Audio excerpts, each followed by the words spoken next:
और एक स्थिति ऐसी थी कि कई बार आप में से कोई संस्थान का प्रधानाध्यापक तो नहीं है ना, प्रिंसिपल।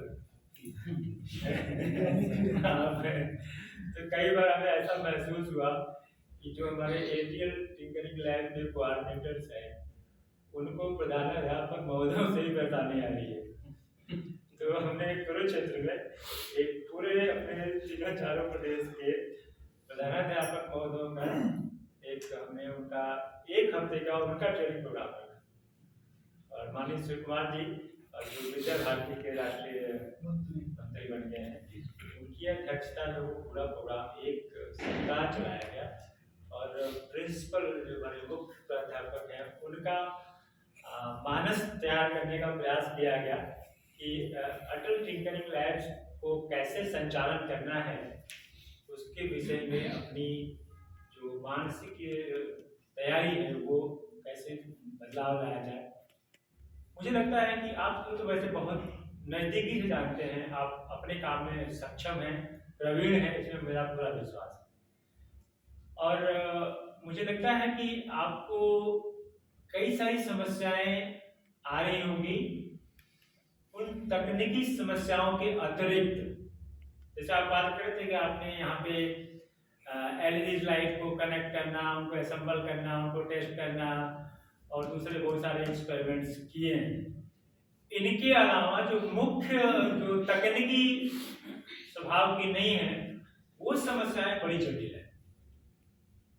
जो एटीएल का जो मुख्य उद्देश्य ये था, और ये जब एटीएल भारत सरकार के नीति आयोग ने शुरू किया,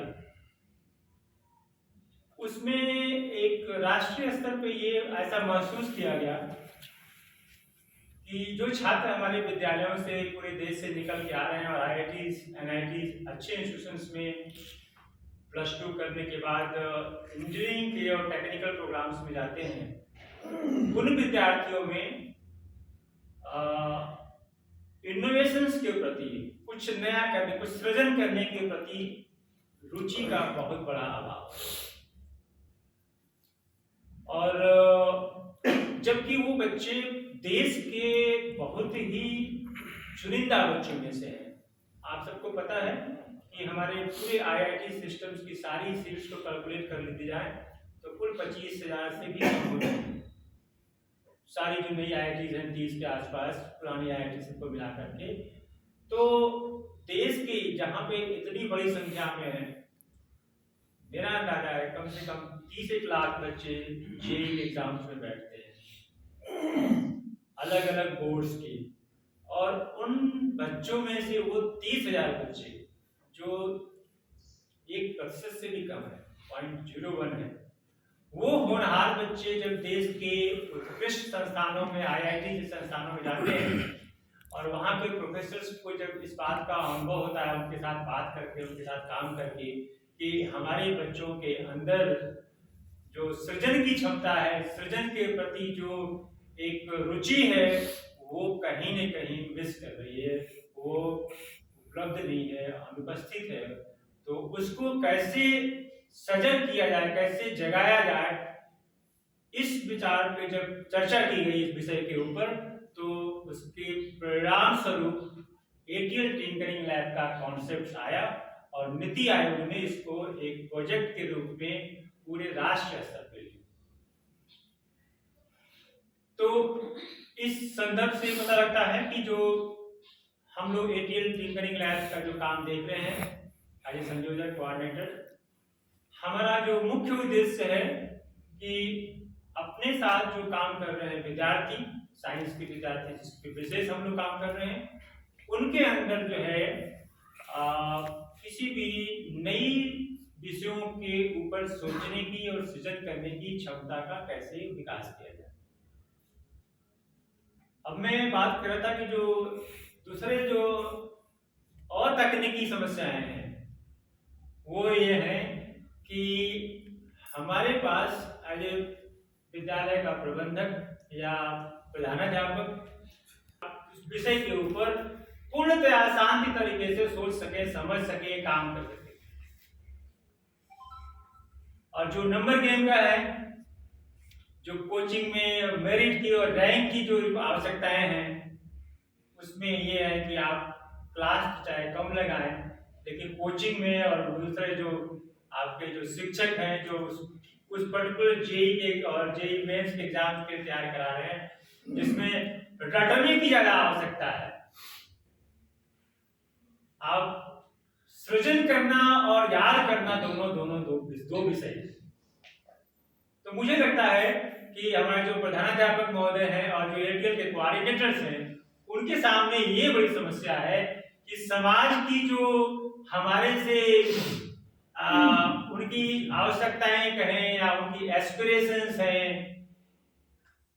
उनके साथ और इस विषय की आवश्यकताओं के साथ हम कैसे एक सामंजस्य बैठाएं।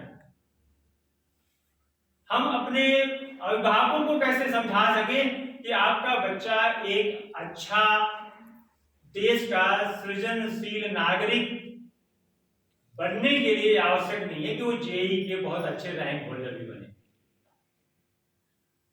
ये कोई आवश्यक नहीं। आपने देखा कि ऐसे बहुत सारे लोग, अभी हम सब ने हाल में ही चंद्रयान का देखा है,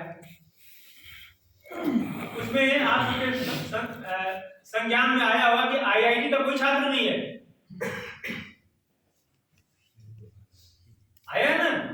वो हमारे आप जैसे विद्यालयों से गए हुए बच्चे हैं जो आज की डेट में साइंटिस्ट हैं, पूरी दुनिया में उन्होंने अपना परचम लहराया है।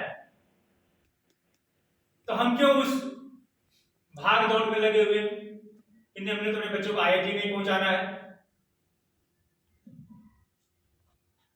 ये विषय आप सबके लिए एक ऐसा विषय है जो हमने प्रिंसिपल्स की जो वर्कशॉप कराई थी, उसमें मुझे लगा था, मैंने शिव कुमारी से विशेष रूप से अनुरोध किया था, ये बड़ा जरूरी है। हाँ, क्योंकि वो तो प्रिंसिपल्स के साथ ये बाध्यताएं हैं समाज की, हमारे अभिभावकों की। नहीं साहब, हमारे बच्चे को तो जेई में आना चाहिए, उसके तो इतने परसेंट 90% से कम नहीं होना चाहिए, तो उसको एडमिशन ही नहीं मिलेगा। तो एक प्रधानाध्यापक के नाते आप लोगों की अपनी जिम्मेदारी है कि लोगों को अपने साथ कैसे लेके चले, उनको कैसे बताएं कि केवल जेई में एडमिशन लेना ही और रैंक हासिल करना ही नहीं हमारे जीवन का उद्देश्य हो सकता है। हमें स्वतंत्र सोचने की क्षमता भी विकसित करना और नई सृजनता अपने विद्यार्थियों में लाना एक अति आवश्यक गुण है, जिसका निर्माण करने की जिम्मेदारी हमें दी गई है। इसलिए हमें स्वतंत्रता दी जाए कि हम अपने विद्यार्थियों में इनोवेशंस के प्रति, क्रिएटिविटी के प्रति, सृजनता के प्रति उनको कैसे जागरूक कर सकें और कैसे उनको तैयार कर सकें।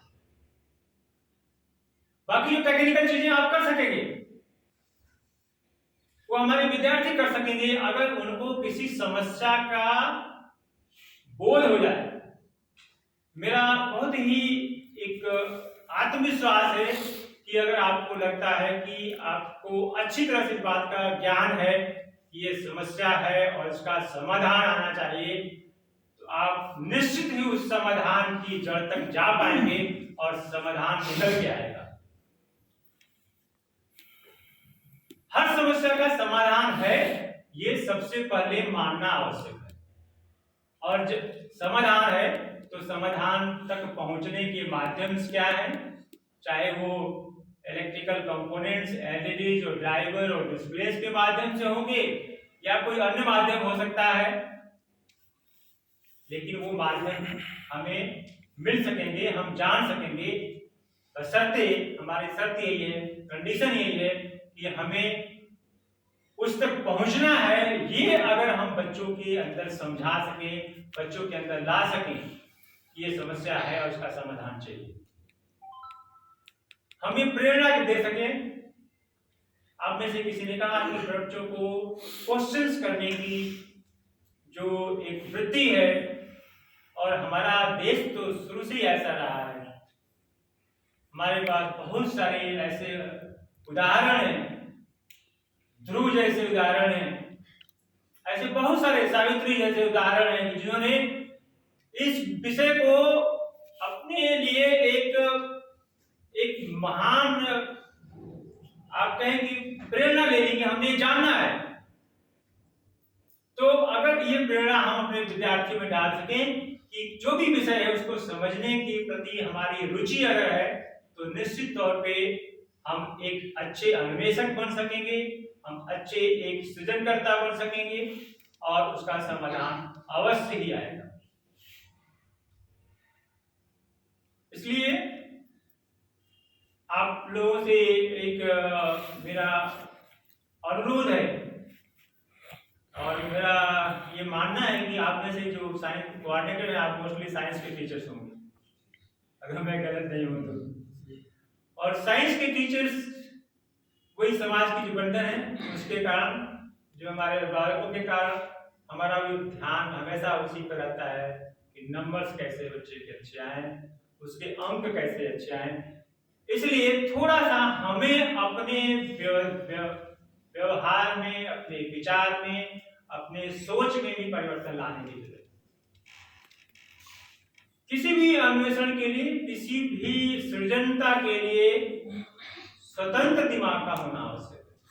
अगर हम बच्चों को बाध्य करेंगे कि तुमने ये होमवर्क नहीं किया, तुमने ये असाइनमेंट नहीं करके लिया है, तुम्हारा दिमाग कहीं और किसी चीज में चल रहा है, हाँ ये आवश्यक जरूर है कि हम जाने कि वो क्या क्रिएट कर रहा है, क्या सोच रहा है, क्या वो इनोवेट कर रहा है, कुछ डेवलप कर रहा है, और उसको हम पूरा का पूरा स्पेस दें, उसको मौका दें कि वो करे, बाकी चीजों को साथ में करते हुए, तो हम इस विषय के साथ न्याय कर सकेंगे और हमारा विद्यार्थी एक सृजनशील नागरिक बन सकेगा। जो हमारे उच्च शिक्षा संस्थान जिनकी अपेक्षाएं हैं, जो IITs और NITs जिसके लिए हम उसको तैयार कर रहे हैं, उनके लिए हम उसको तैयार कर सकते हैं। मैं आप सबको बहुत बहुत धन्यवाद देता हूँ और विशेषकर आप विद्या भारती संस्थान को, जो आप लोगों ने मुझे यहाँ बुलाया अपने अनुभव साझा करने के लिए। और मेरा पूरा विश्वास है कि आप लोग सक्षम व्यक्ति हैं, आप लोग इस काम को निश्चित ही बहुत अच्छी तरीके से कर सकते हैं।